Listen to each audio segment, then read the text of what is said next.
নির্বাচনী আখেরি সভা পরম শ্রদ্ধেয় সভাপতি সখীপুর উপজেলা কৃষক অভিযান তালিবের সম্মানিত সভাপতি আলহাজ আব্দুল সবুর খান, আজকের এই পথসভার সম্মানিত প্রধান অতিথি পাত্রের আলিগড় খ্যাত স্বাগত বিশ্ববিদ্যালয় কলেজের সাবেক এডিপি, সাবেক এডিএস, কালীহাটি উপজেলা পরিষদের নবনির্বাচিত উপজেলা চেয়ারম্যান, পরম শ্রদ্ধেয় নেতা,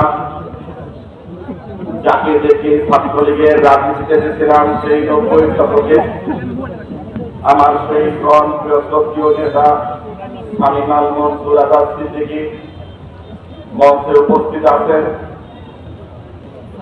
বাসাইল পৌরসভার সম্মানিত মেয়র, বাসাইল উপজেলা কৃষক শ্রমিক জনতা লীগের সম্মানিত সভাপতি, শ্রদ্ধেয় নেতা রাহাত হাসান টিপু, মঞ্চ উপস্থিত আছেন আমার সহকর্মী, সোনারপুর উচ্চ বিদ্যালয়ের প্রধান শিক্ষিকা বীর মুক্তিযোদ্ধা আব্দুল সালাম মজনু ডাক্তারের সুযোগ্য কন্যা শাওন আক্তার মল্লিক, আমার প্রিয় দল কৃষক শ্রমিক জনতা লীগের উপজেলা কমিটির নেতৃবৃন্দ, বিভিন্ন ইউনিয়ন কমিটির নেতৃবৃন্দ, বিভিন্ন ইউনিয়ন থেকে আগত বীর বিক্রম জনতা, সম্মানিত মায়েরা, দূরে দাঁড়িয়ে বিভিন্ন জায়গায় যারা আমার কথা শুনছেন, সকলকে আমি আমার পক্ষ থেকে সশ্রদ্ধ সালাম জানাই।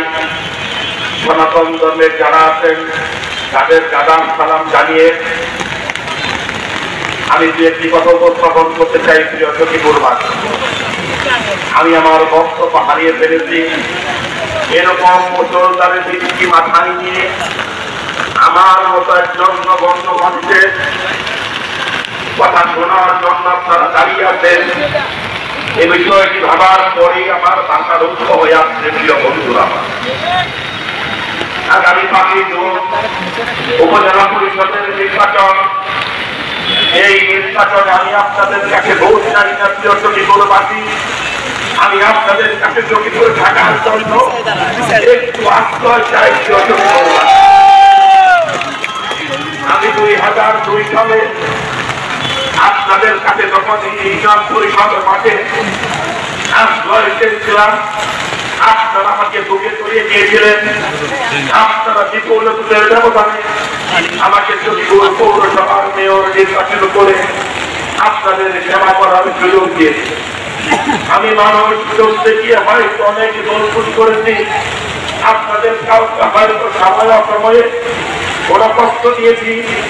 আজকে এই সখীপুরের হাজারো মানুষের সামনে দাঁড়িয়ে আমারও কিন্তু সকল ভুলের জন্য আমি আপনাদের কাছে ক্ষমা করি। আপনারা আগামী 5 তারিখ আপনাদের মহামূল্যবান ভোট দিয়ে আমাকে সখীপুর উপজেলা পরিষদের চেয়ারম্যান নির্বাচিত করেন। আমি আপনাদের সামনে ওয়াদা করতে চাই, আমি আমার অতীতের ভুল ত্রুটি শুনলে সামনের দিন আপনাদের সকলকে সাথে নিয়ে এই সখীপুর উপজেলাকে শান্তিশালী উপজেলা হিসাবে করতে চাই। আমার স্ত্রী শাওন আক্তার বলেছে, তার কথার উপরে আমি কোনো প্রস্তাবিত করতে চাই না, কিন্তু আমি যখনই সখীপুরের কোন জায়গায় দাঁড়িয়ে কথা বলি তখন আমার 2007 সালের কথা মনে পড়ে। এই মাসের 7 তারিখ আমার ছেলের যখন ক্যান্সার হয়েছিল সখীপুরের কুটি হাট বাজারে, আমি মেয়র থাকার পরেও আমাদের সেই সময় সখীপুরের প্রয়াত সংসদ সদস্য কৃষিবিদ শওকত মোমেন জানান, সখীপুরের প্রয়াত উপজেলা চেয়ারম্যান আলহাজ হামিদুল হক বীর প্রতীক, সখীপুরের সাবেক উপজেলা চেয়ারম্যান আলহাজ শওকত শেখার, সখীপুরের জননন্দিত নেতা বীর মুক্তিযোদ্ধা শেখ হাবিব সহ ওনারা একটা কমিটি গঠন করে কমিটির কাজের স্বীকৃতি বিরুদ্ধ প্রভাবিত করে